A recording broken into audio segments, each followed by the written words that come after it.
Bueno, a mí Adela me ha pedido que te ayude a contar tu autobiografía intelectual.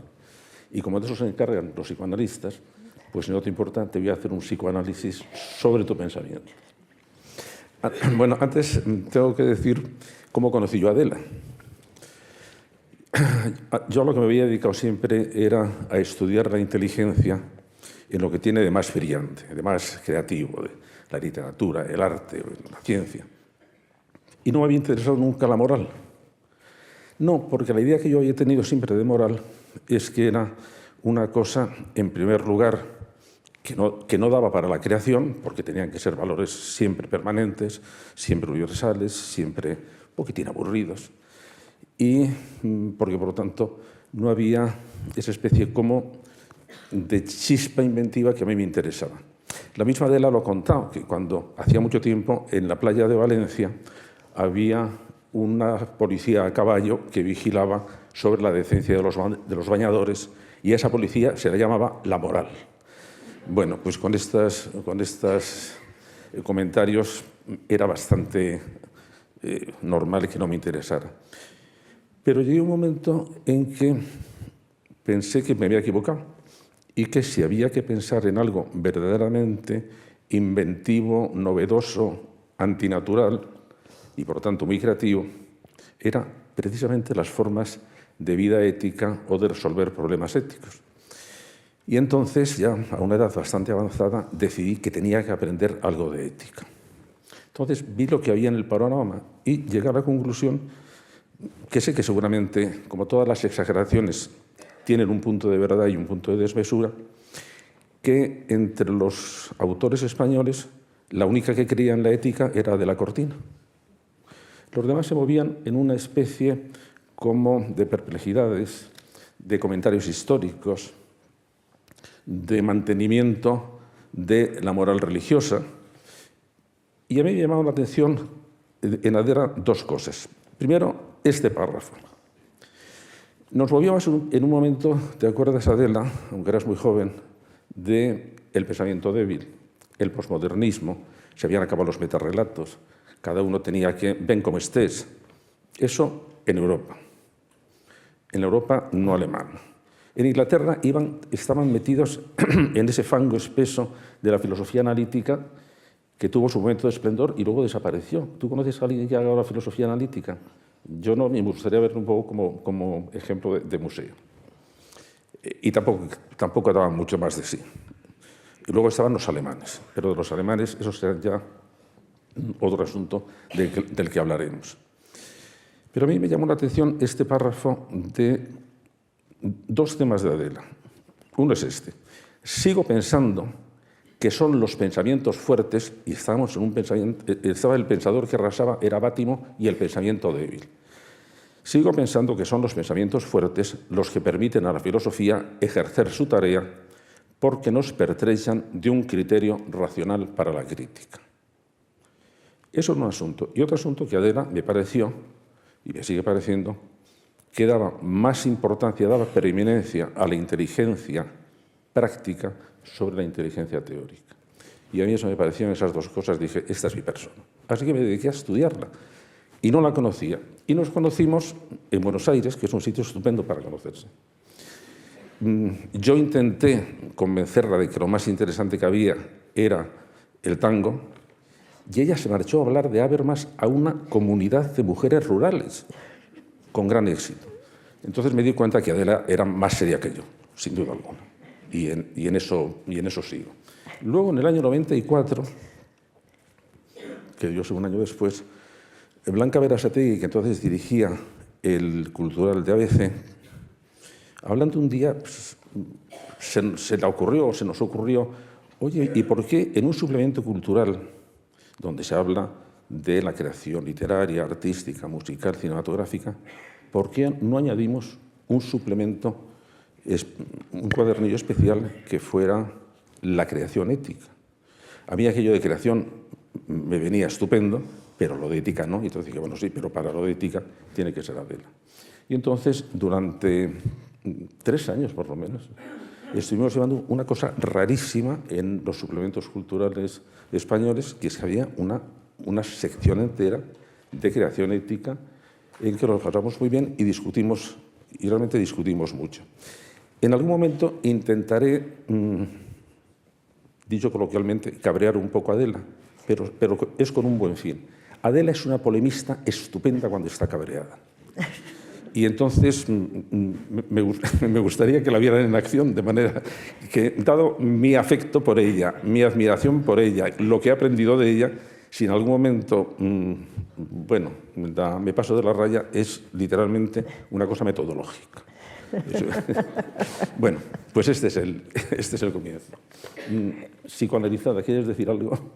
Bueno, pues para empezar quiero decir que muchísimas gracias por haber aceptado estar aquí esta tarde cuando tenías 100.000 cosas seguro mucho más interesantes que hacer.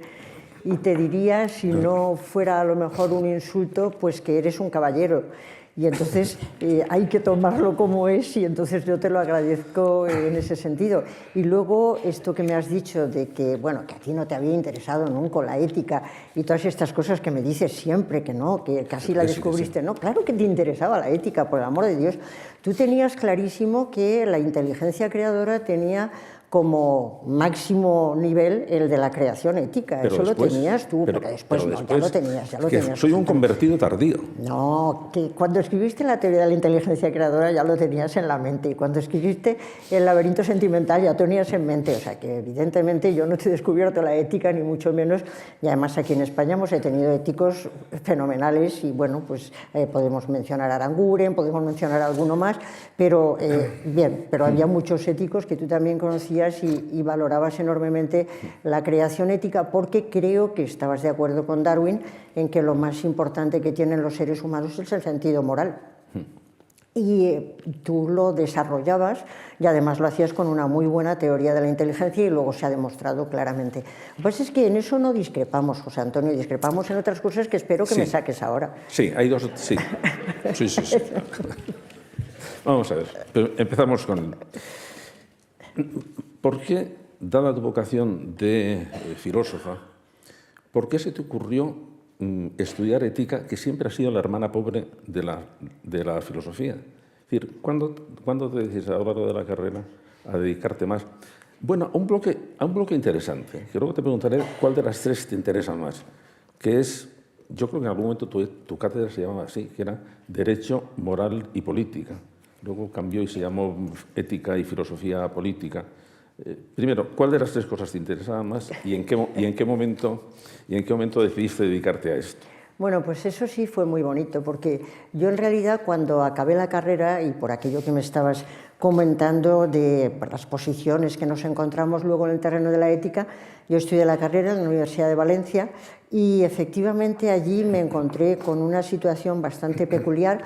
Era una buena universidad, los profesores, había profesores bastante buenos. El que más me gustó era justamente uno que no era ni catedrático, ni titular, ni cosa que se le pareciera, que se llamaba Fernando Cubéis, y es el que empezó a hablarnos en filosofía griega de cosas tan emocionantes como el eros platónico o como las preguntas de Platón en los diálogos sobre Sócrates, sobre si es mejor padecer la injusticia que cometerla, sobre todas estas cuestiones que eran cuestiones de ética, y allá yo creo que empezó a interesarme la ética. Pero fundamentalmente cuando acabé la carrera mi facultad tenía tres claves fundamentales, y yo creo que en el resto de España de alguna manera también. Por una parte teníamos a los positivistas de estricta observancia, que decían que la única racionalidad posible era la racionalidad científica.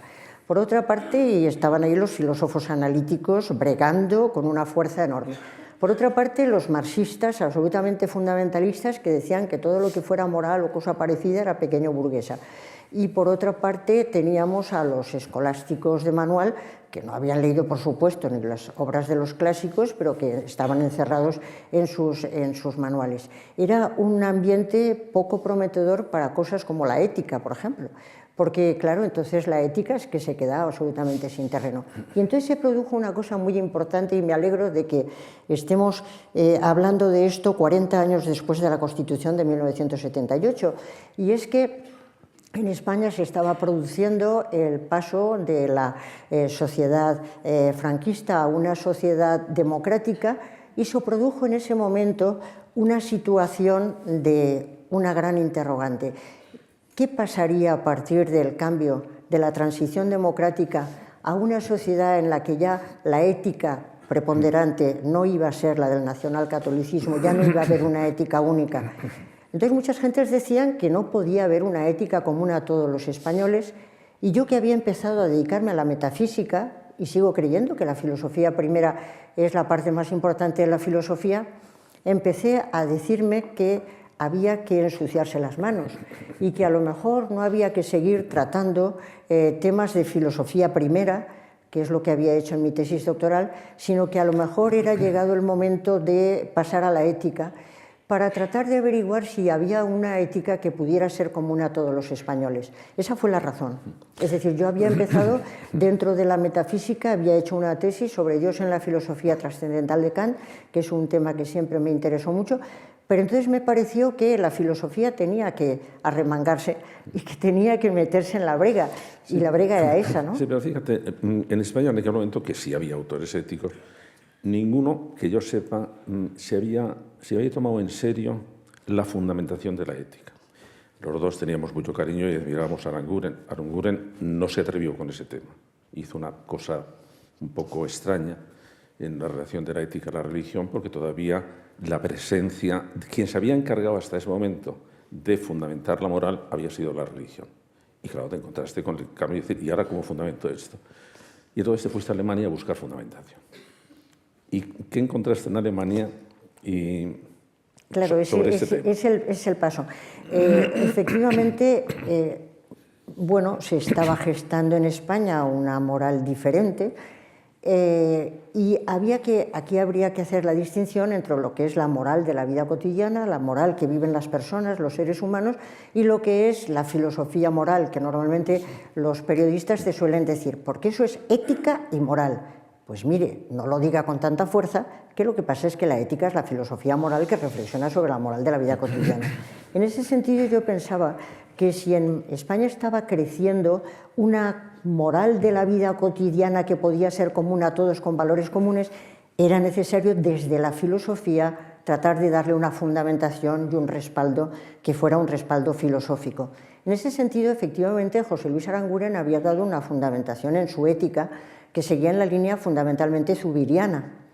Pero bueno, yo siempre he tenido un sesgo más kantiano, y entonces buscaba otro tipo de fundamentación que siguiera un tanto en la línea kantiana. Siempre he dicho que tengo dos raíces, una raíz germánica y una raíz hispana, y en la raíz hispana pues están, por supuesto, Aranguren, Zubiri, Ortega, Laín, Marías. Toda esa sería la raíz hispana. La raíz germánica me la encontré cuando en el año 76 fueron las elecciones. El 15 de mayo del 76 cogí un avión.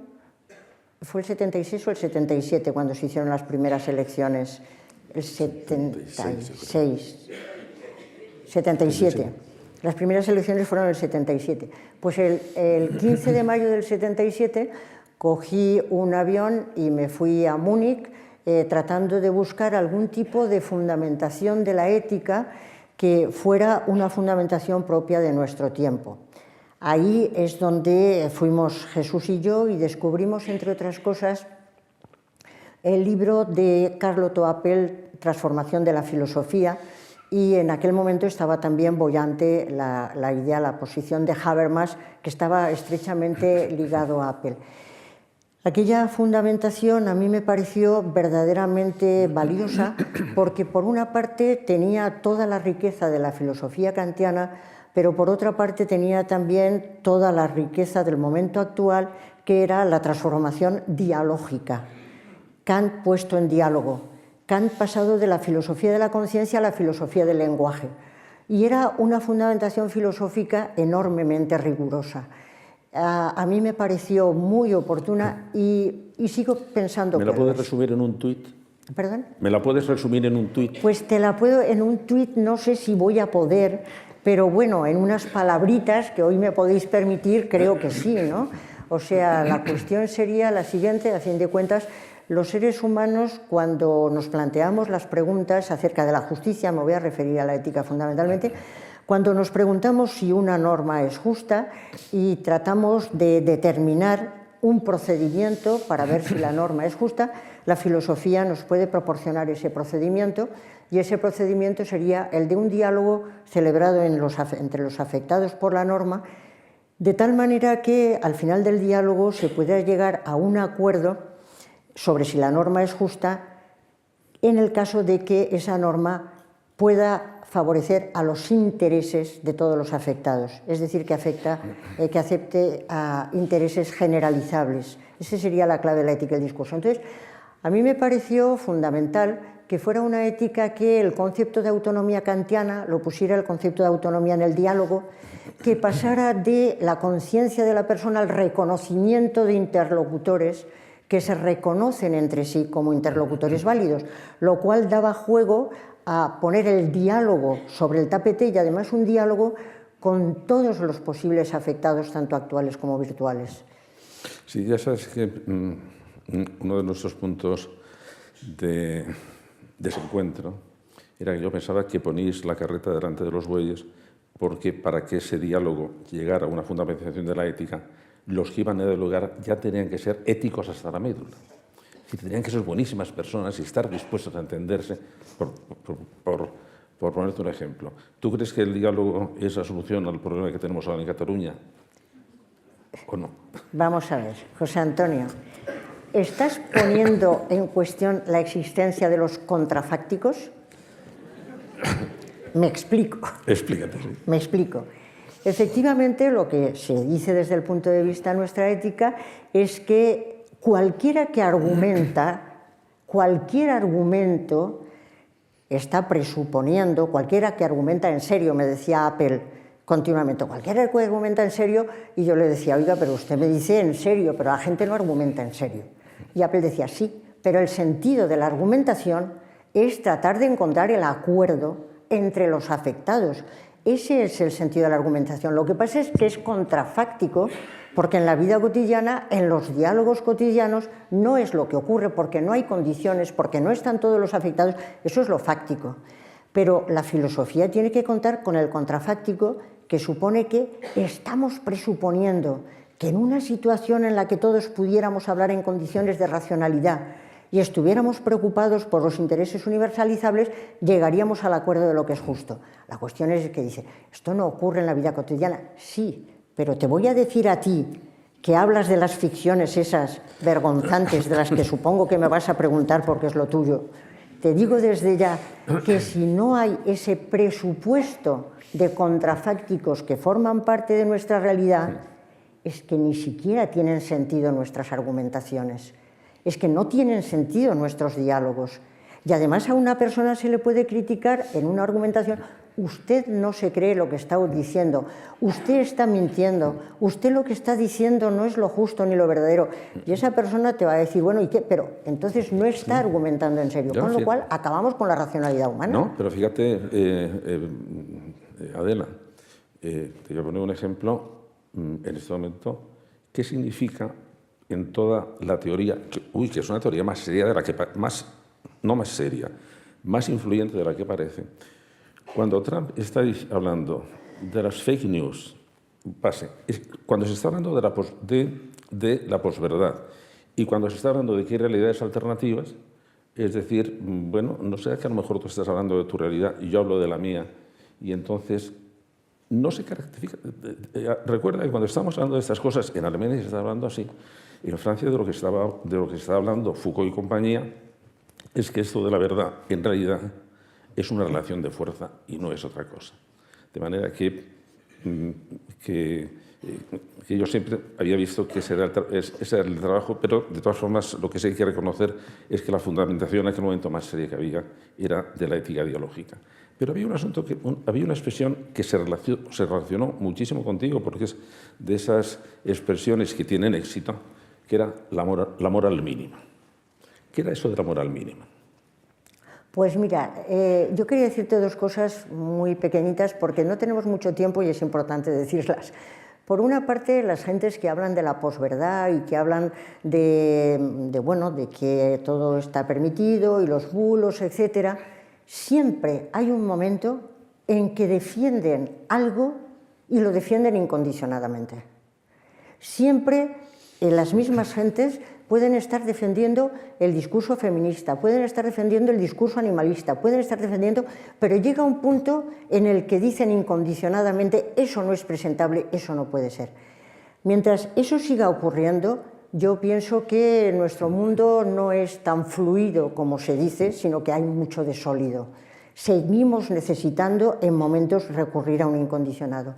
El tema de la ética mínima fue precisamente el pensar que entre todos los españoles, al tener que existir algunos valores comunes, alguna ética cívica común, tendría que ser un tipo de ética a la que yo le llamaba ética mínima, y por eso publiqué el libro de 1986. ¿Qué se quería decir con eso? Pues que en una sociedad plural como la nuestra, como la española, es una sociedad en la que para construir, para seguir adelante, es necesario compartir unos mínimos de justicia. Y ahí siempre he aceptado la distinción entre lo justo y lo bueno porque me parece muy útil para nuestras sociedades y muy fecunda. Creo que efectivamente lo justo es algo que se exige, mientras que lo bueno es algo a lo que se invita. A la felicidad se invita, no se puede imponer a nadie un modelo de felicidad.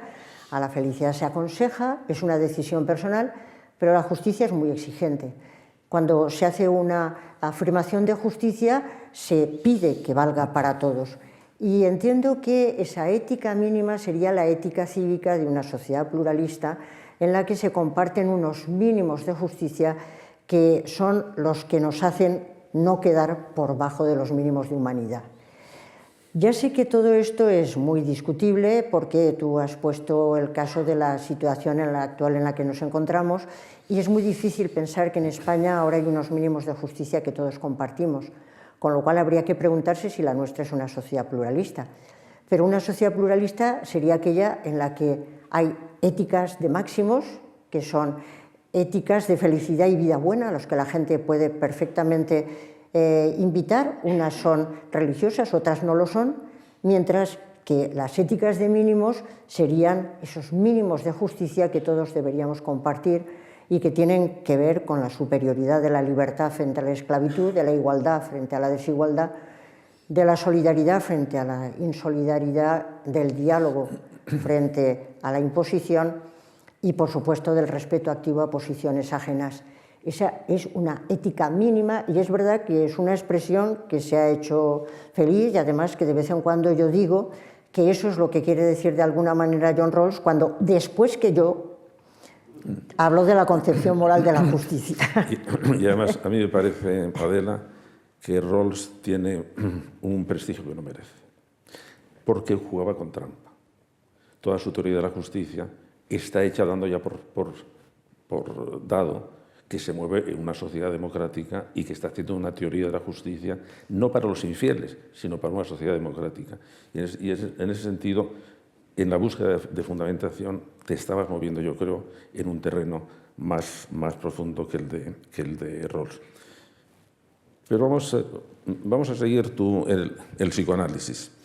Te has dedicado a la fundamentación, has visto que la fundamentación está en la ética dialógica, y entonces, bueno, ya está bien de fundamentación, lo importante es cómo se lleva eso a la práctica. Y entonces empiezas a trasladar la fundamentación a la filosofía práctica, al razonamiento práctico, y uno de los temas con el que te encuentras es con la política y con un tema central en la política que es la democracia. Y entonces es cuando escribes sobre la democracia radical. Entonces, la democracia radical es una democracia que tiene que ser muy participativa y que intenta llegar a resolver los temas mediante un diálogo de todas las partes implicadas. ¿No es esto un populismo? Vamos a ver, Democracia Radical fue un libro de 1993 que lleva por título Ética aplicada y democracia radical. se trataba en el libro también de poner sobre el tapete algo que creo que es muy importante para todos nosotros, que es el gran tema de las éticas aplicadas. Una cosa es la fundamentación de la ética, otra cosa las éticas aplicadas a la vida cotidiana, en las que en España se ha trabajado muy bien y hay una gran cantidad de gente que está trabajando en bioética, en ética del desarrollo, en ética de la empresa, en una gran cantidad de puntos que están, yo creo, moralizando la vida social y elevando la moral de las gentes. Y yo pensaba que esas éticas aplicadas y ese movimiento de éticas aplicadas es muy importante para organizar una democracia radical. Se habla mucho de que queremos una democracia radical, no nos gusta la democracia que tenemos. Yo decía allí que radical lo entendía en el sentido en que entendía Marx que radical es ir a la raíz. E ir a la raíz de una democracia creo que es ir concretamente a las personas. Ir a las personas. Y las personas tendrían que ser los ciudadanos que deliberan. Esto ya no es marxista, esto es democracia deliberativa. Y yo creo que ciertamente es fundamental que las personas deliberen para organizar una sociedad democrática, que tiene que ser una democracia representativa hoy por hoy, porque la democracia participativa es imposible, la democracia directa tendría que ser una democracia congregativa y eso no es posible, pero sí una democracia deliberativa que consistiría, a mi juicio, si lo tengo que caracterizar solo con una palabra, en algo muy bonito que decía John Dewey cuando decía que en la democracia lo importante es la regla de las mayorías, nos regimos por la regla de las mayorías, pero decía Dewey, la regla de las mayorías es tan estúpida como sus enemigos le acusan de serlo. Pero es que lo importante no es en sí la regla, sino cómo se forman las mayorías. Y las mayorías, dice él, y bueno, ya añado yo por mi cuenta, se pueden nombrar, se pueden formar por agregación de intereses que se suman y salen los votos. Se pueden formar por manipulación de emociones de las gentes. Y entonces las gentes forman una mayoría absolutamente emotivista y tenemos una democracia emotivista.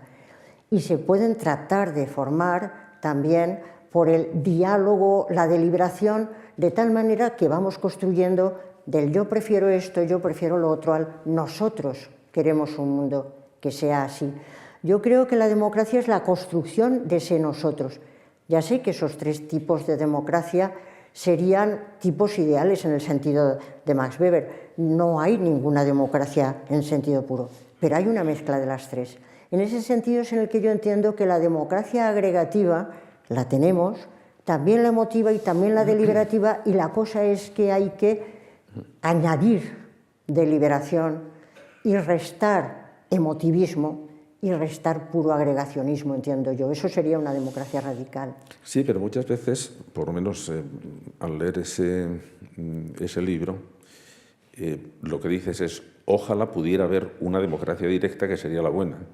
Es decir, si hay una democracia representativa, no es porque esa sea mejor, es porque es la única solución que tenemos. Es decir, que en el fondo, si el diálogo es la panacea para todo y tiene que ser que todos los afectados intervengan, eso te lleva a una especie de ideal asambleario en que todos vamos a discutir sobre todo. No. La democracia directa, bueno, funcionó en Grecia como funcionó, que tampoco funcionó tan bien como todo eso. Pero en nuestro tiempo sería impensable y a mi juicio no sería buena. ¿Y por qué? Pues no solo porque la gran cantidad de personas que somos, sino por lo que decía Benjamin Constant en aquella famosa conferencia de la libertad de los antiguos comparada con lo de los modernos. El mundo se ha complicado enormemente y las gentes no pueden estar dedicándose a ir a discutir en la asamblea, etcétera. Cada quien se tiene que dedicar a una cosa. Unos tienen que ser profesores, otros tienen que ser médicos, otros tienen que ser albañiles. Las gentes... Y entonces decía una cosa muy bonita Constant, decía, los pobres tienen que resolverse sus temas y por eso tienen que ir a discutir. Los ricos nombran a otros, a esos otros, que sean los que les gestionan las cosas. Entonces el mundo moderno era como un mundo de ricos que manda a los representantes a gestionar, pero claro, al final les decía en la conferencia aquella muy bien, pero vayan con cuidado, no manden nada más a sus representantes y les dejen en sus manos todo, porque puede que un día les dejen también sin su libertad privada y sin su vida privada. Entonces, no creo que sea posible una democracia directa, ni siquiera deseable, pero sí una democracia en que aumente el nivel de deliberación y participación a distintos niveles. Y yo creo que se está haciendo en este momento en muchos lugares, porque existen comités de bioética, comités de empresa y muchos puntos en que hay el presupuesto participativo, cada vez se van tomando más esas decisiones. Sí, pero al mismo tiempo que es verdad que se da eso, no empieza a estar la ética y los que trabajáis o los que trabajamos en ética estando en una especie de gueto cerrado, que la sociedad no acaba de entender aquello o no acaba de convencerse de aquello. Es decir, tú hace poco, en junio, cosas así, en una entrevista, decías que te parecía que el estado moral de la sociedad española era catastrófico, o por lo menos muy malo. Y bueno, entonces a lo mejor nos estamos haciendo la ilusión de que sí estamos elaborando, digamos, para dentro de nosotros, para nuestro, entre comillas, gueto, cosas muy buenas, pero que no acaban de penetrar en la sociedad. Por ejemplo, en el terreno político. No voy a hablar ahora de la corrupción, no, voy a hablar de una cosa, digamos, yo creo que más seria. ¿No notas, Adela, que hay una especie de desfondamiento teórico de la política en este momento? Tú hiciste no recuerdo en qué libro, un análisis muy interesante hablando de cuál es la postura del socialismo en este momento. Es decir, en este momento da la impresión de que tiene un sistema más estructurado ideológicamente los conservadores, que apelan, por ejemplo, Hayek y su sistema. Pues bien, pues ahí lo tienen todo. Mientras que los socialistas, tú decías, bueno, es que los socialistas, en realidad, su fundamento viene del liberalismo. Y entonces se han encontrado con que tienen que hacer un socialismo que procede de valores clásicos del liberalismo y tienen que darles un contenido social. Y en este momento se encuentran con que del liberalismo, el socialismo ha heredado un individualismo y ahora tiene que hacer un individualismo social. Y eso, ¿tú crees que acaba de verlo? ¿O mi impresión está equivocada? ¿Hay en este momento una estructura teórica, por ejemplo, del socialismo clara? ¿O está un poco en este momento buscando su orientación en el mundo, como diría Kant? Pues yo creo que el socialismo, en fin, no me atrevo a pontificar demasiado, pero yo creo que el socialismo sí que tiene una estructura teórica clara y además la tiene servida en bandeja, porque al fin y al cabo España, por ejemplo, es un Estado social y democrático de derecho.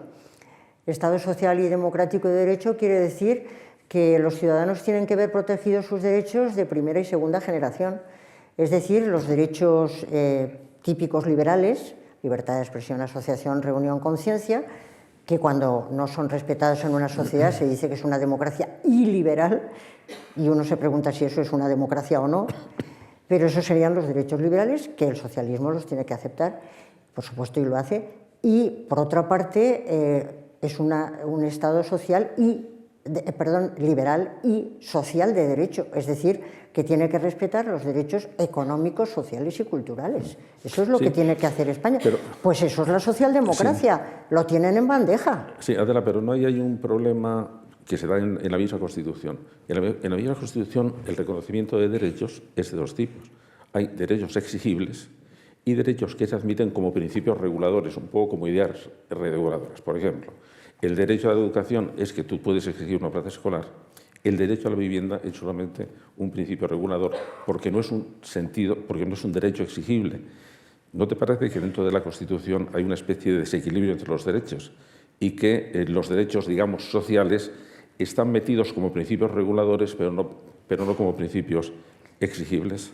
Claro, los derechos sociales hay algunos que están como reguladores y otros no, pero, por ejemplo, pues el derecho a la educación es uno de los derechos sociales, obviamente. El derecho, sí, claro, los económicos, sociales y culturales son el derecho a la educación, a la participación en la cultura, el derecho a la sanidad, todos esos serían ese tipo de derechos. El hecho de que sean exigibles o reguladores, pues es un matiz que habría que discutir, pero a mí me parece que algo que sea regulador ya tiene fuerza. Regular ya es forzar, igual que hacer una declaración de derechos humanos es comprometerse con esa declaración. Y en ese sentido es en el que yo creo que la socialdemocracia tiene un fundamento teórico muy serio. Otra cosa es que sea muy difícil en un mundo globalizado, en el que los estados cada vez tienen menos posibilidades y entonces habría que hacer, y bueno, yo lo he dicho hasta la saciedad, pero es que creo que es verdad, creo que el corazón de la Unión Europea es un corazón socialdemócrata, porque la Unión Europea lo que ha defendido es la economía social de mercado, como algo que es el tipo de propuesta diferente a la de Estados Unidos, no digamos a la de China y otros lugares. Por eso yo creo que la Unión Europea hay que defenderla de todos modos, porque es la que tiene en cuenta que hay una gran cantidad de derechos que no pueden quedar al mercado.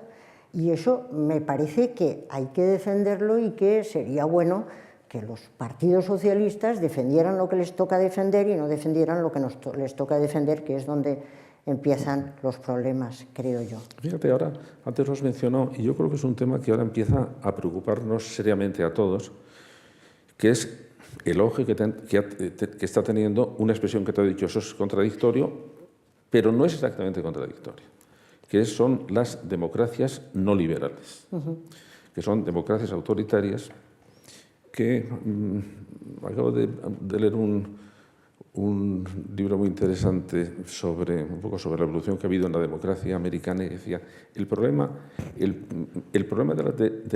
un tipo de democracia como la de Trump no es que no sea una democracia, es que ha roto una especie de regla de contención que tenía la democracia americana y que tenía en el fondo todas las democracias, que es que no se va a hacer, un mandatario no va a hacer todo lo que sea legal hacer, se va a detener en algunas cosas.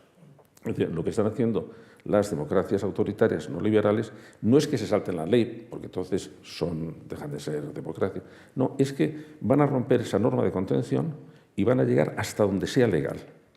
En el caso de Estados Unidos, un presidente puede incluso darse la amnistía a sus propios delitos, de manera que, bueno, nunca lo ha hecho nadie.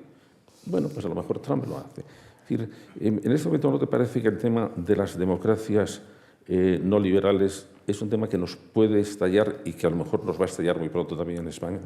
Pues yo la verdad es que si me preguntaran cuál es, que creo que estás preguntándolo de alguna manera, cuál es el principal problema que considero que hay en la política o de los principales, no solamente en España y en la Unión Europea, sino incluso a nivel mundial, es la recesión democrática. Creo que la democracia está en peligro. Creo que lo peor, como decía alguien, que le puede pasar a la democracia es que creamos que está conquistada porque no lo está. Se está produciendo un retroceso clarísimo, una recesión clarísima en muchos países y yo diría que prácticamente en todos los países, porque los países demócratas tradicionales están perdiendo fuerza y algunos que parecía que iban a ser democráticos han perdido totalmente. Efectivamente, como dice Zacarías, hay una batalla dentro de las democracias mismas. En principio nadie propone una alternativa a la democracia, pero dentro de las democracias aparecen las democracias iliberales, que son aquellas en que no se respetan las libertades civiles y políticas, en cuyo caso se pregunta uno si eso es una democracia o no lo es, las democracias que intentan llegar a los extremos legales, ya, bueno, sobrepasando lo legal en muchas ocasiones, y luego las democracias que efectivamente han dejado totalmente de lado lo que podrían ser los derechos sociales, y eso tampoco es una democracia, porque hoy en día el concepto de democracia ya viene cargada con una serie de elementos y de requisitos que tienen que ser cumplidos todos. Yo creo que en este momento el gran problema que tenemos es el de la recesión democrática y deberíamos de tomárnoslo muy en serio. ¿Y no crees que una cosa que se intentó en España, se intentó en uno de los debates más desagradables, más injustos y más torpes que hubo, ¿no te parece que precisamente explicar estas cosas tiene que formar parte de nuestro sistema educativo? ¿Perdón, de? Que debía formar parte de nuestro sistema educativo. Es decir, que cuando se implantó, o todos queríamos que hubiera una educación para la ciudadanía, era una educación en las bases éticas legítimas de los derechos fundamentales de todo nuestro sistema político. ¿No te parece que debía empezar por ahí? Que debíamos empezar por ahí. Sí, yo creo que tendría que haber una educación en todos esos temas, pero lo que me ha dejado muy desconcertada y muy desorientada es que algunos pensábamos que iba a aparecer de nuevo no solamente la filosofía en el bachillerato, sino que iba a aparecer una ética en cuarto de la enseñanza secundaria obligatoria. Aprovecho la ocasión para hacer propaganda de que debería de haber una ética en la enseñanza secundaria obligatoria. Bueno, No, yo quiero hablar de la ética de la enseñanza secundaria obligatoria. Sí, porque durante algún tiempo hubo aquella maravillosa asignatura que era la vida moral y la reflexión ética. Y nadie tuvo ningún inconveniente con esa asignatura, les parecía a todo el mundo muy bien. Era una ética sin alternativa, porque todos deberían tener una ética común. No entiendo por qué después eso se aguó en valores éticos, que era una cosa como muy gaseosa.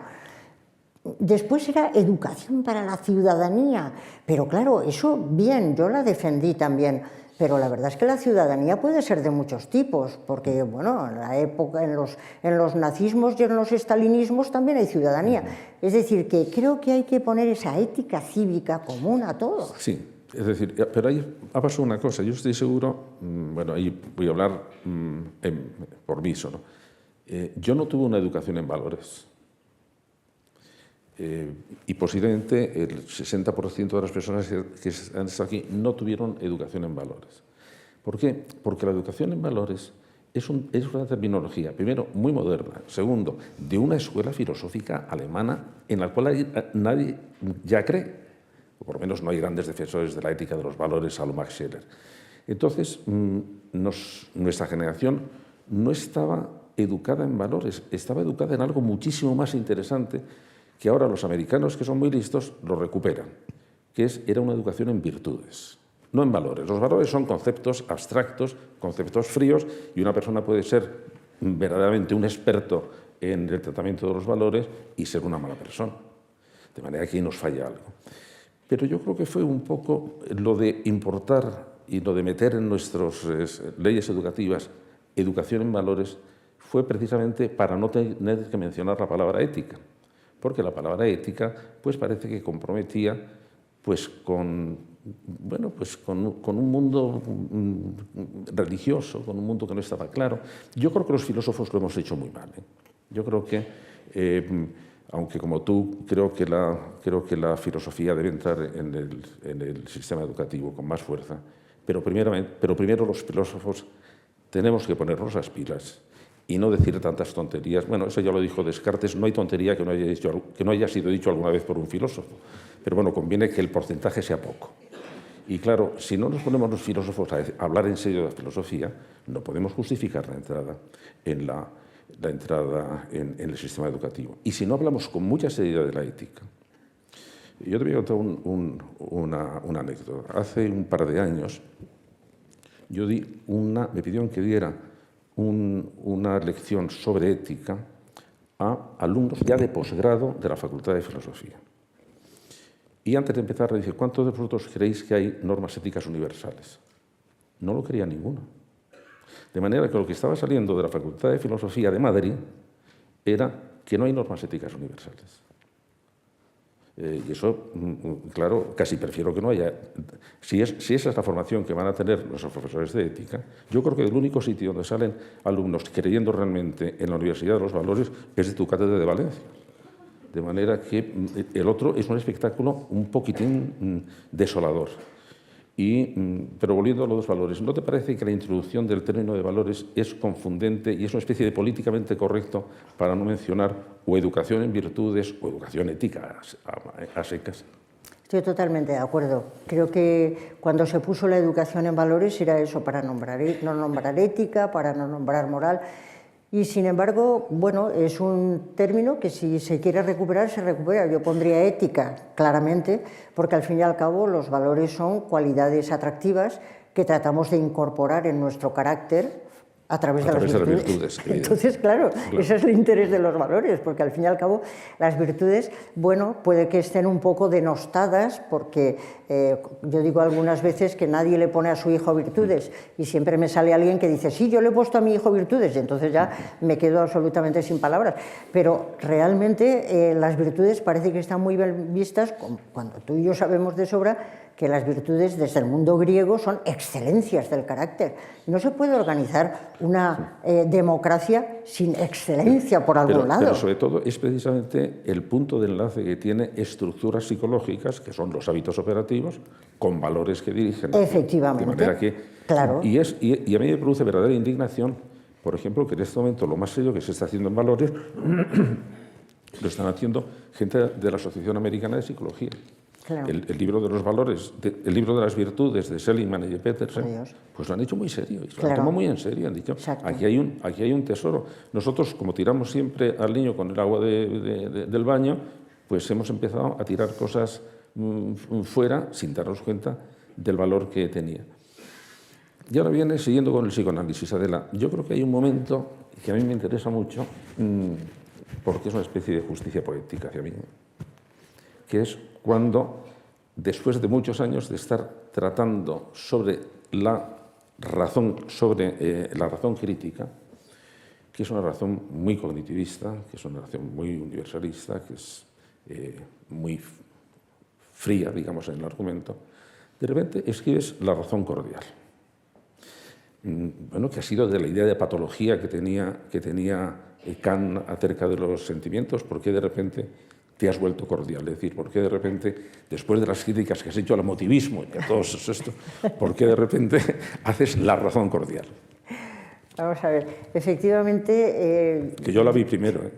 Tú la viste primero. Efectivamente, yo empecé por ética mínima, y la ética mínima es efectivamente una ética universalista y una ética con fundamentos racionales, sobre todo, y que pone entre paréntesis el tema de los valores, de las virtudes y de los sentimientos, al principio. Pero ya en 1990, en Éticas y Moral, critiqué una ética que dejara entre paréntesis los valores, los sentimientos, las virtudes, y que no fuera capaz de fundamentar unos derechos humanos. Entonces, desde ese momento, empecé a darle vueltas, porque además había otras gentes que hablaban de los sentimientos, por ejemplo, José Antonio Marina, y efectivamente había que tener en cuenta los sentimientos, pero no solo tú, ha hablado más gente de los sentimientos y de la importancia de las emociones. Ya vino el tío Paco con la rebaja, ya lo han visto. Bueno, entonces efectivamente yo he ido completando la ética del diálogo, y ya cuando publiqué el primer libro sobre Apple, le planteé una serie de críticas en 1985, y él en el epílogo me contestaba a esas críticas, y venían estas críticas que estamos ahora diciendo.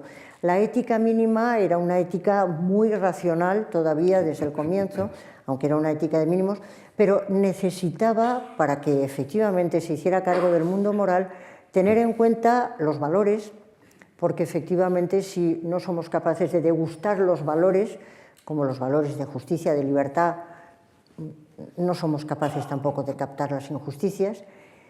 Tenía que tener en cuenta las emociones y los sentimientos, porque los seres humanos somos razones sentientes, inteligencias sentientes, razones cordiales. Tenía que tener en cuenta también el generar virtudes, el ir preparándose virtudes para distinguir entre lo justo y lo injusto. Y por eso pasé paulatinamente de una ética mínima a completarla con lo que últimamente se llama ética de la razón cordial, que es la propuesta que hago desde 2007, desde el libro de 2007, claramente. Y yo creo que es una propuesta acertada, porque lo bueno de la ética mínima, que seguía los trazos de la ética del diálogo, es que los seres humanos somos interlocutores que nos reconocemos entre nosotros. La base es el reconocimiento de los interlocutores, pero el reconocimiento no puede ser solo lógico-formal, el reconocimiento tiene que ser también cordial, porque el ser humano es más que una razón fría, tiene que ver más con lo que decía Pascal, hay una razón fría, desangelada, pero hay una razón que es una razón del corazón.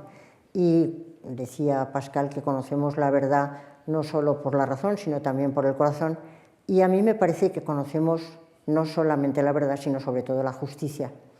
El mundo de la ética es el mundo de la justicia y es difícil, si no se tiene una razón cordial, compasiva, captar el sufrimiento de otros, captar la alegría de otros y estar dispuesto a trabajar por ellos. Por eso he ido pergeñando esa ética de la razón cordial. Pero yo creo que hay un asunto muy interesante, porque claro, sí es verdad que la razón cordial tiene un aspecto de comprensión de los valores, que se da a través de experiencias afectivas o de experiencias emocionales en realidad, pero hay un sentimiento en especial que es previo a la justicia y que yo creo que es el sentimiento sobre el que se puede fundar todo el quehacer ético, que es la compasión. Me gustaría que contaras una anécdota de Habermas, que tú la sabes mejor que yo, respecto de este tema. Sí. Porque a mí me parece que la compasión, que es el sentirte afectado por el otro, es muchísimo más clemente, sin duda, que la justicia. Voy a ponerte un ejemplo. Estrictamente, en términos de justicia, yo tengo algún deber con un inmigrante que viene a España. Si empiezo a ver temas de justicia, me pierdo en el debate sobre la justicia. Si de repente lo único que digo es, pero es que está sufriendo, no llego todavía a tener que pensar en la justicia. Es decir, que la colonizadora, la de vanguardia es la compasión, y luego viene la justicia, los sistemas de justicia, las declaraciones de derecho, que son ya los colonizadores estables que vienen aprovechando eso. Pero que quien rompe la brecha, por eso la compasión es la humanidad. El que no tiene compasión es inhumano. Es decir, nos parece que o montamos todo en un fortalecimiento de la compasión o la apelación a la justicia se nos queda muy débil, porque no va a tener motor realmente para ponerse en marcha. ¿Y por qué voy a ser yo justo? No me interesa ser justo.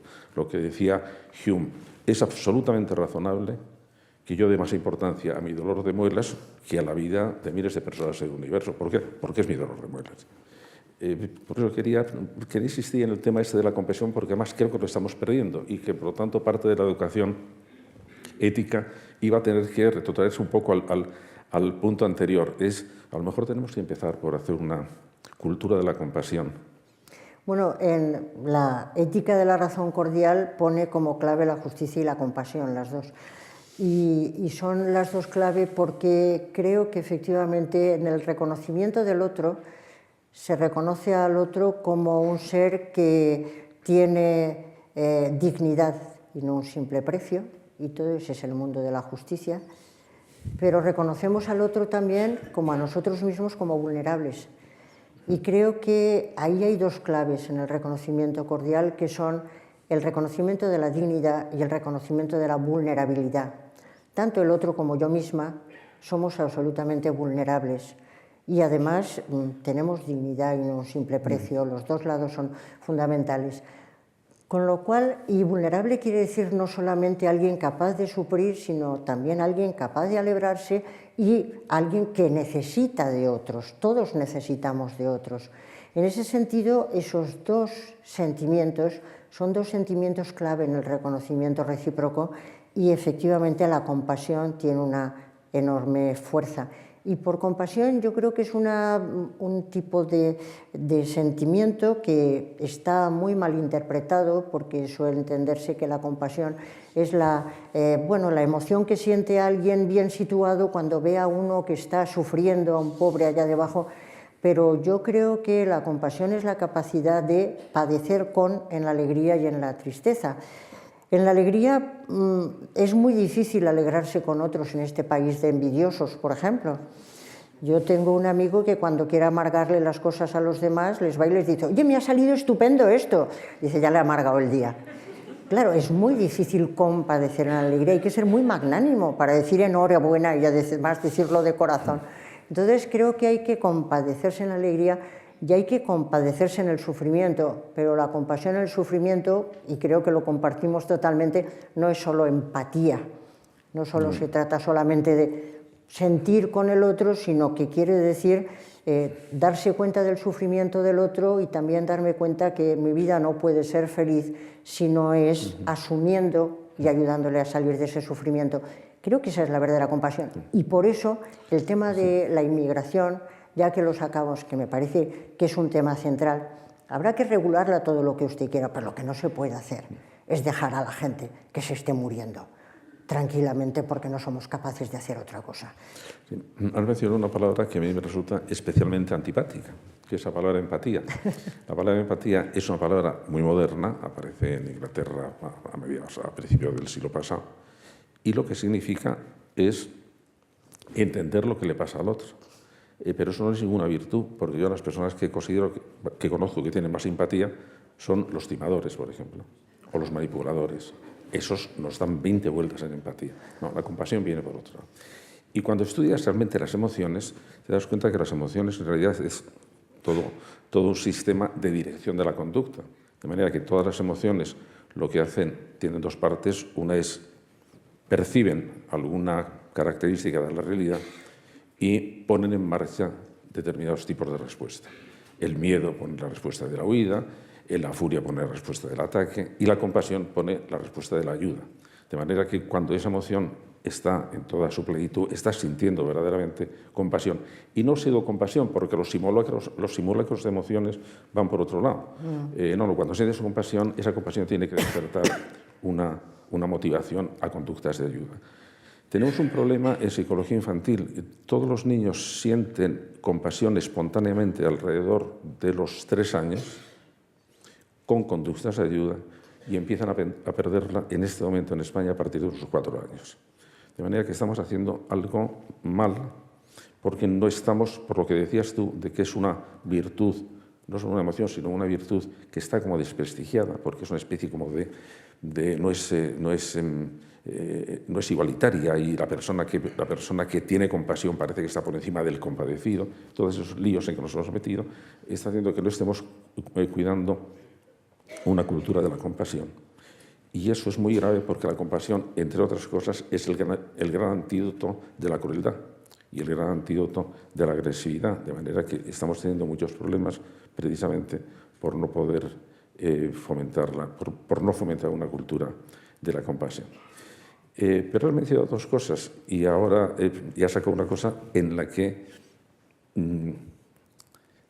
está el gran enfrentamiento. Adela, lo siento, pero ahí se da el gran enfrentamiento. Aquí has puesto dos emociones, bueno, 2 puntos centrales, la dignidad y la vulnerabilidad. Mientras que la vulnerabilidad es directamente perceptible, yo creo que la dignidad es una gran ficción. Y una de las cosas que siempre te he criticado es que das por hecho de que los seres humanos somos dignos, igual que somos altos, bajos, morenos. Yo creo que uno de los problemas que tenemos en fundamentar bien una ética es que tenemos que reconocer que la estamos sacando de la nada. Es decir, que la razón ahí sí que es una razón verdaderamente creadora, que no se puede decir que los seres humanos sean dignos. ¿Por qué? Porque son libres. Y eso, por ejemplo, lo pensamos nosotros, no lo piensan los orientales. Es decir, quería ver si conseguía que reconocías que la dignidad es una gigantesca, maravillosa y salvadora ficción de la inteligencia humana. Por supuesto que no. Lo sabía. Evidentemente no, por supuesto que no. Vamos a ver, la dignidad pertenece al mundo del valor, no es una característica física. No es un predicado físico. No se puede decir que Pedro es alto, rubio y digno. No percibimos la dignidad de ninguna manera, sí que es alto o que es rubio y lo podemos discutir. La dignidad no se percibe, evidentemente que no. Pero hay toda una gran cantidad de características del mundo humano que no percibimos y, sin embargo, componen nuestra realidad humana. Tampoco se percibe la democracia, tampoco se percibe, todo eso no se percibe, sino que nosotros efectivamente ponemos un nombre, una palabra, un concepto o a algo que sí que captamos de la realidad, que sí que captamos y le ponemos un nombre y le visibilizamos y le ponemos un concepto. A mí me parece que a algunas gentes que os dedicáis a este tema de lo de las ficciones, pues os habéis inventado la palabra ficción para decir que la dignidad es una ficción. La dignidad no es una ficción. Y además enseguida rápidamente me decís, es que tú no acabas de entender lo que quiere decir ficción. ¿Cómo que no? Por supuesto que entiendo lo que quiere decir ficción. No, la dignidad es efectivamente un concepto, un predicado, que aplicamos no a cualesquiera seres, sino a algunos que nos muestran unas características, a algunos que tienen unas características. Y a mí me parece que, por ejemplo, hay una palabra que yo, pues me he inventado, que es la famosa palabra aporofobia. La palabra aporofobia no existía, no es ninguna genialidad, a mí me parece que es una obviedad, pero sí que existía el rechazo al pobre, sí que se relegaba al pobre. No tenía palabra, ahora se la hemos puesto, ahora se llama aporofobia, ya la reconozco. No. Claro, hay seres que evolutivamente, como tú sabes muy bien, han llegado a tener unas capacidades a lo largo de la historia, la capacidad de tener conocimiento de sí mismos, la capacidad de regirse a sí mismos, la capacidad de obrar por leyes que universalizaríamos, la capacidad de crear un mundo que humanizaríamos. Tenemos esas capacidades. Esas capacidades no son ficticias, tampoco son físicas, pero esas capacidades a ese ser le sitúan en un lugar especial, en virtud del cual no se le debe manipular, no se le debe impedir que pueda llevar adelante los planes de vida que tiene razones para valorar. Se le tiene que empoderar y ayudar para que consiga una vida feliz en la medida de lo posible, porque puede hacerlo.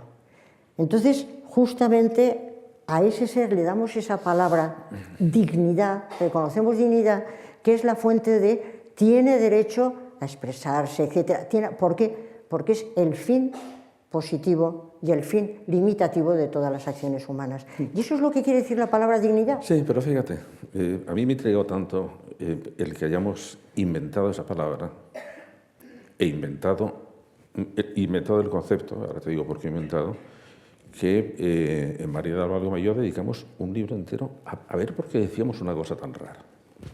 Porque lo que hay que reconocer es la rareza del asunto. Y el libro, que es La lucha por la dignidad, empezaba con el siguiente relato. En Sierra Leona, los guerrilleros, al abandonar el pueblo, cortaban la mano derecha de los vecinos para quitarse enemigos. Una niña de 12 años, a quien por fin encontramos la fotografía y está como homenaje a esa niña en la portada de las ediciones En Bolsillo, una niña de 12 años que acaba de aprender a leer y escribir, le pide al guerrillero que le corte la mano izquierda en vez de la mano derecha. Y entonces el guerrillero, como respuesta, le corta las dos manos. Pregunta, ¿por qué voy a decir yo que esta persona tiene dignidad si no es por una invención salvadora? Es decir, mira, aunque hayas hecho esto, después de tener una historia muy larga en que una de las cosas más claras que habíamos hecho es que la dignidad fuera relacionada al mérito, voy a relacionar la dignidad no con el mérito, sino con la biología. Y te voy a decir que por el hecho de ser hombre tienes esa dignidad. No estamos, no estamos naturalizando de alguna manera tanto el concepto de dignidad, al hacerlo una especie de nueva modalidad de los derechos naturales, que puede caer bajo la crítica de quien critique la fundamentación natural de los derechos y de la ética. No sería más claro decir, claro que sí, y es una invención salvadora, de manera que como no tengas esa invención, lo que te encuentras es el horror. No es que te encuentres la transgresión, no. Si quitas esto, lo que te encuentras es el horror. Y entonces tienes que ir un poco, como los matemáticos, por reducción, no al absurdo, sino reducción al horror. No, si no se trata de que seas libre, de que seas digno realmente, es que como no nos consideremos como personas dignas, lo que nos espera es el horror. Ni así te convencido. Pero eso no es así, José Antonio. Es una pena que no tengamos muchísimo rato y que la gente pueda también participar en este debate, porque sería muy importante. Eso no es así. La cuestión, si dijéramos que el predicado dignidad es un predicado natural, entonces sí que tendría razón, porque no se ve por ningún lado. No se ve por ningún lado, y sería lo que dice McIntyre. Pues le ocurre a los derechos humanos lo mismo que les pasa a las brujas y a los unicornios, que como no existen no los vemos. No, claro, no tienen existencia física. Si yo pretendiera que la dignidad tiene existencia física y existencia natural, cualquiera podría decirme eso no es así. Y yo te puedo contar 20 relatos peores o 1000, desgraciadamente, a lo largo de la humanidad. Ese que cuentas es truculento, pero hay relatos tremendos de seres humanos que hacen barbaridades verdaderamente terroríficas. Pero ese no es el tema, sino que el tema es que distinguimos entre lo que son las actuaciones y lo que es la persona en sí. Los actos que está haciendo son terribles. Efectivamente, los actos son indignos, pero la dignidad se la reconocemos a la persona, no a sus actos. ¿Y por qué? Pues porque pensamos que esa persona podría hacer otra cosa. Por eso, si tú pudieras coger a ese guerrillero y lo apresaras, tendrías que juzgarlo, no podrías matarlo. Tendrías que juzgarlo porque hemos ido aprendiendo a lo largo de nuestra historia, que tú de eso sabes mucho, nuestra historia evolutiva, nuestra cultura evolutiva, nos ha ido mostrando que la pena de muerte no es. La pena de muerte no es, sino que a la persona hay que cogerla, hay que juzgarla y hay que intentar rehabilitar. ¿Por qué? Porque tiene posibilidad, porque tiene esas características humanas que hacen posible la rehabilitación, y por eso no podemos condenarla y por eso tiene sentido la pena de muerte. No porque nosotros seamos así de bondadosos y decidamos que no le vamos a quitar la vida a la gente, sino porque a un ser humano no se le puede quitar la vida porque tiene posibilidad de cambio. Y esa es la clave de la dignidad, esa posibilidad de cambio en virtud de la cual no le quitamos la vida. Y lo que necesitamos es apoyarle y ayudarle para que cambie y sea la persona correcta que debería de ser o la persona moral que debería ser. Entonces, el predicado dignidad no es un predicado natural, evidentemente que no, se mueve en el terreno del valor, por supuesto que sí, y es un predicado que va a la persona misma que puede realizar buenas actuaciones y por eso hay que ayudarle en ese sentido para que lleve esas acciones. No, yo como psicoanalista creo que necesitas otra sesión, por favor. Para terminar la terapia esta. De manera que vamos a ver si la Fundación nos organiza otra sesión para esto. Pero es que necesito, como ya se nos está consumiendo el tiempo, me interesan dos temas. Uno, que en una de las aplicaciones que has hecho de la ética práctica, de la razón práctica, de cómo en último término, donde están los problemas difíciles, no son los problemas teóricos. Los problemas teóricos se resuelven con bastante facilidad, por muy sofisticado que sea el nivel científico. Lo malo son los problemas prácticos, que no se resuelven cuando conozco la solución, sino cuando la pongo en práctica, que suele ser lo que entraña verdaderos problemas. A ti te interesa mucho, aparte de una labor que siento no tener tiempo para mencionar, lo que es los problemas que la bioética nos está planteando, que son problemas, además, problemas muy urgentes, porque decías tú, los problemas que se plantean en un comité de ética en un hospital, lo resuelvo ahora o calla para siempre. Es decir, tiene que ser en temas que además se nos han presentado muy abruptamente, con problemas absolutamente inimaginables. Es decir, los problemas de la ingeniería genética son problemas que no podíamos sospechar la complejidad que tienen y la dificultad que tienen de resolverlos. Pero hay otro asunto que parece más claro y que es tu interés en aplicar la ética al mundo de la empresa, es decir, al mundo económico. Ahí yo le voy a dar mi impresión. Creo que en NOR cogisteis un momento en que lo de la ética de las empresas estaba, digamos, en auge. Por ejemplo, es cuando Kofi Annan hace el Global Compact, en que me parece que muchas empresas estaban y vosotros colaborasteis. Que era, vamos a ver si hacemos una transformación ética del mundo económico en lo que tiene más activo, que es el mundo de la empresa.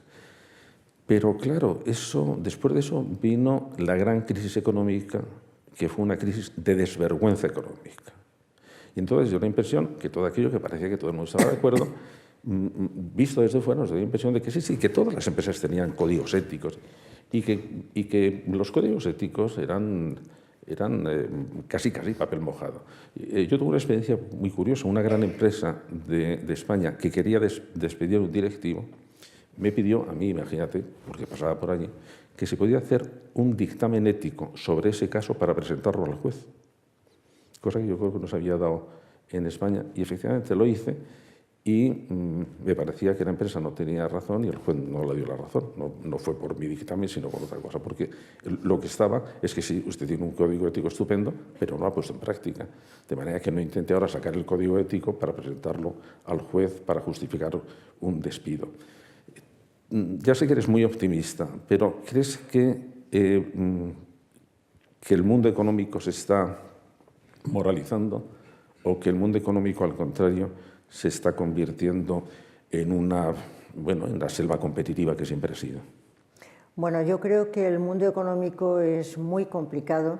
Nosotros empezamos con nuestra fundación ENNOR hace ya 27 años con la idea de que es fundamental para una sociedad que haya empresas que produzcan bienes y que lo hagan éticamente, porque es bueno para una sociedad que las cosas sean así. Y efectivamente hubo un momento en el que se pensaba que las cosas se podían hacer por ética y no por lo que muchas personas decían que era cosmética. Efectivamente se hacían códigos, se hacían gran cantidad de libros, pero la cuestión era que la empresa cambiara por dentro. Esa era la gran clave, ¿no? Que la responsabilidad social consistiera en cambiar la empresa por dentro y tener en cuenta a todos los afectados, es decir, no solo a todos los grupos de interés, sino a lo que nosotros llamamos todos los afectados. Y después de Kofi Annan vino la idea de empresa y derechos humanos. Estaba hablando antes por aquí con José Ángel Moreno sobre ese tema de empresa y derechos humanos, porque efectivamente alguienes están intentando ponerlo ya por ley. No solamente que se pueda hacer un código o que se pueda, sino que se ponga por ley, porque hay una serie de temas que son temas verdaderamente urgentes. Yo creo que es bueno que existan los objetivos del desarrollo sostenible, por ejemplo, para el tema de 2030, y que se intente que trabajen juntos las empresas, los políticos, los ciudadanos, para conseguir que esos 17 objetivos del desarrollo sostenible se puedan alcanzar. Yo creo que es bueno. Pero me parece que cada vez más va a ser necesario que se cumpla por ley, porque es que si se deja demasiado abierto, la verdad es que no se trata solo de invitar a respetar los derechos humanos, no se puede invitar a respetar a los derechos humanos se tienen que respetar necesariamente.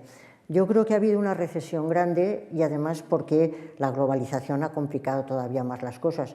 Ahora las empresas que están trabajando en el universo global se nos pierden totalmente, estas plataformas digitales que nos tienen absolutamente perdidos.